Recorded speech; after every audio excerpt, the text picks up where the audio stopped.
কায়নাত বিশ্বনবী হযরত মুহাম্মদ মুস্তাফা সাল্লাল্লাহু আলাইহি ওয়াসাল্লামের প্রতি যার আনিত বিধান প্রতিষ্ঠা করার জন্য আমাদের সব ধরনের কর্ম প্রতিষ্ঠা সাল্লাল্লাহু আলাইহি ওয়াসাল্লাম। শ্রদ্ধার সাথে স্মরণ করছি সকল শহীদদের, বিশেষ করে জুলাই বিপ্লবের সকল শহীদদের,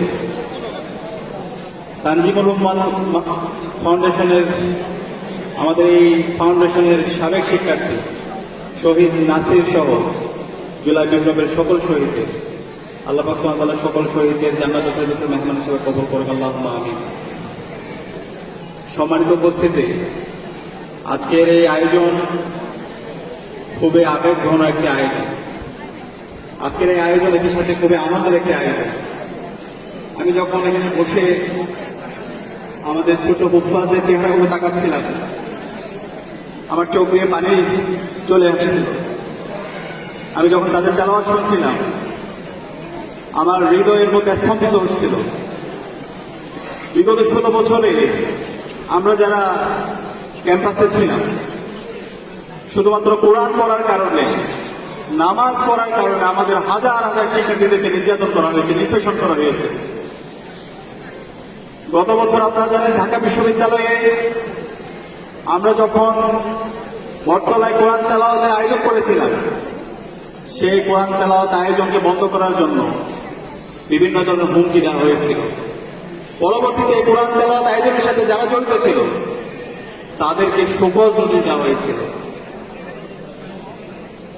রমজানের সময় যখন আমরা প্রোডাক্টিভ রমজান শীর্ষক আয়োজন করছিলাম, কোরআনের আলোচনা করছিলাম, সেই আলোচনায় খুনি হাসিনা এবং তার দূষণরা, নিষিদ্ধ ঘোষিত ছাত্রলীগের দূষণরা আমাদের রোজাদারদের উপর হামলা করেছিল। এরা সারা দেশের বিভিন্ন প্রাঙ্গণে শুধুমাত্র কোরআন পড়ার কারণে, হাদিস পড়ার কারণে, নামাজ পড়ার কারণে আমাদের হাজার হাজার শিক্ষার্থীদের উপর নির্মম নির্যাতন নিষ্পেষণ করা হয়েছে। আজকে জুলাই বিপ্লবের মাধ্যমে এদেশের মুসলমানরা আজাদী পেয়েছে। আজকে আমরা স্বাধীনভাবে কথা বলতে পারছি। আজকের এই আয়োজন যদি আমাদের কোরআনের পাখি আল্লামা দেলাওয়ার হোসেন সাঈদী দেখে যেতে পারত, এটা আমাদের জন্য সবচেয়ে আনন্দের হতো। সেই 13 সালে 14 সালে আমার মনে পড়ে আমরা সবাই রাস্তায় নেমেছিলাম আমাদের কোরআনের পাখি আল্লামা দেলাওয়ার হোসেন সাঈদীকে আমরা মুক্ত করব।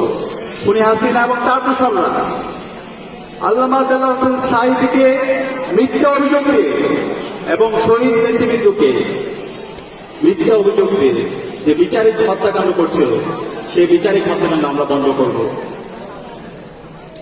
আল্লাহ তাআলা আমাদেরকে কবুল করেন, আমাদের শহীদদেরকে কবুল করেছে, আমাদের নেতৃবৃন্দকে কবুল করেছে। আজকে আমাদের নেতৃবৃন্দের রক্তের উপর আজকে আমাদের বিপ্লব হয়েছে, জুলাই বিপ্লব হয়েছে। আমাদের নেতৃবৃন্দরা আল্লামা দেলাওয়ার হোসেন সাঈদী যে আধিপত্যবাদের বিরুদ্ধে, যে আগ্রাসনের বিরুদ্ধে, যে ইনসাফের পক্ষে কথা বলেছেন, আজকে পুরো প্রজন্ম সেই ইনসাফের পক্ষে কথা বলছে। আজকে পুরো প্রজন্ম সেই ইনসাফের আহ্বান সবাইকে করছে। এবং যে জুলাই বিপ্লব হয়েছে, সেই জুলাই বিপ্লবে শহীদ আবু সাঈদ, শহীদ ওয়াসিম, শহীদ শান্ত, শহীদ আলী রায়হান, সকল শহীদরা আমাদের শহীদ নেতৃবৃন্দ যে আকাঙ্ক্ষা লালন করত, যে রাস্তা দেখিয়ে গিয়েছে, সেই রাস্তার উপর তার ইস্তেকামত ছিল এবং তার উপর ভিত্তি করে আজকে আমাদের বিপ্লব হয়েছে।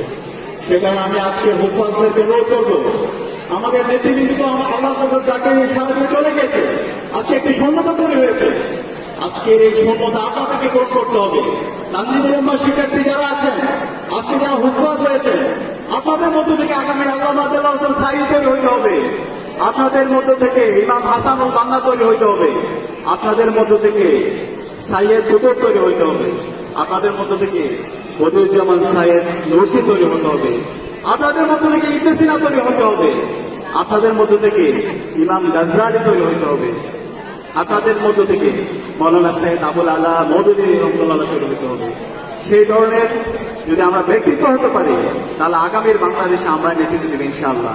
আমি বিশ্বাস করি তানজিমুল উম্মাহ মাদ্রাসার ফাউন্ডেশনের যারা শিক্ষার্থীরা আছে, তারাই আগামীর বাংলাদেশে নেতৃত্ব দিবে ইনশাআল্লাহ। আমাদের আজকে যারা হুফাজরা আছেন, আমি আপনাদেরকে অনুরোধ করবো, আজকে আমরা কোরআন হিফজ করেছি। এখন আমাদের দায়িত্ব হচ্ছে কোরআনের আলোকে আমাদের সমাজকে আলোকিত করা। এই কোরআনের আলোতে যদি আলোকিত করতে চাই, তাহলে আমাদেরকে এই কোরআনের বাণী সব জায়গায় ছড়িয়ে দিতে হবে। এবং কোরআনের যে আদর্শ আছে, কোরআনের আলোকে আমাদের সমাজনীতি পরিচালনা করতে হবে, আমাদের রাষ্ট্রনীতি চালাতে হবে, আমাদের অর্থনীতি চালাতে হবে, এবং আল্লাহ রাসূল সাল্লাল্লাহু আলাইহি ওয়াসাল্লামের যে আদর্শ, সে আদর্শ সবার মাঝে ছড়িয়ে দিতে হবে। এবং বর্তমান সময়ে দেশ চালানোর জন্য এবং সারা বিশ্বে নেতৃত্ব দেওয়ার জন্য যে যোগ্যতা দরকার, সেই যোগ্যতা আমাদেরকে অর্জন করতে হবে। আল্লাহ তাআলা আমাদেরকে কোরআন হিফজ করার নিয়ামত দিয়েছেন। এখন এই হিফজ করার পরে কোরআনের আলোতে এই সমাজ সাজানোর জন্য যে যোগ্যতা সম্পন্ন ব্যক্তি হিসাবে গড়ে ওঠা দরকার, সেই যোগ্যতা সম্পন্ন ব্যক্তি হিসেবে গড়ে ওঠার জন্য আমাদের আপ্রাণ চেষ্টা চালিয়ে যেতে হবে।